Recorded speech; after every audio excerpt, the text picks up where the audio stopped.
میرے عزیزو، صحابہ اکرام رضوان اللہ تعالی علیہم اجمعین بہت چھوٹی تعداد میں، ایک میں واقعہ بتاتا ہوں حدیث پاک میں۔ حضرت سلمہ بن اکوع رضی اللہ تعالیٰ عنہ حضور کے ایک ایسے صحابی ہیں، اعلیٰ حضرت نے ان کا پورا تفصیل سے یہ واقعہ لکھا ہے۔ سلمہ بن اکوع ایک صحابی ایسے ہیں جن کو راجل رسول اللہ کہا جاتا تھا، یعنی یہ ہمیشہ حضور کی فوج میں پیدل چلنے والے صحابی، کبھی سواری نہیں کرتے تھے، پیدل۔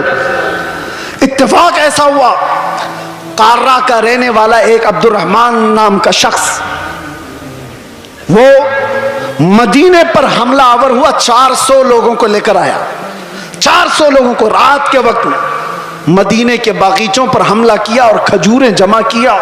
400 لوگوں کی تعداد بڑی ہوتی ہے، مدینے میں لوگ سو رہے ہیں اس وقت۔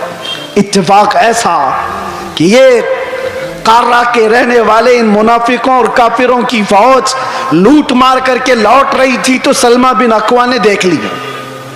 ہونا کیا چاہیے، گاؤں کا ایک آدمی جھاگ رہا ہے تو لوگوں کو جگائے کہ اتنی بڑی فوج مدینے کے باغیچوں سے کھجوریں لے کر جا رہی ہے، لوگوں کو جگائے۔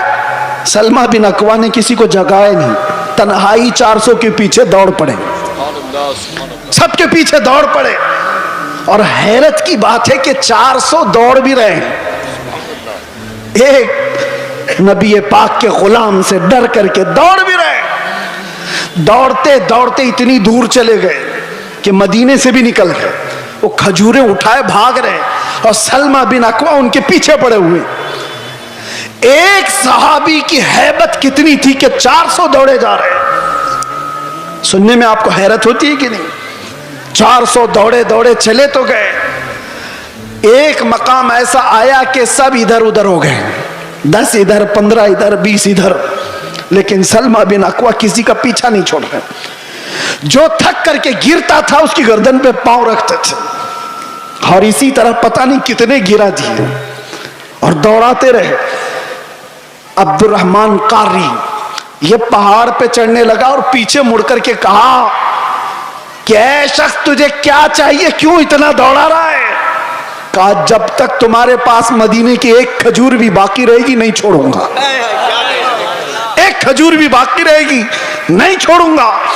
کیا ہمت ہے، کیا ہیبت ہے، اور وہ سامنے والے بات بھی کر رہے ہیں۔ ایک بات یاد رکھنا، یہ سارا پاور کاجو بادام کا نہیں، یہ نسبت مصطفیٰ کا ہے۔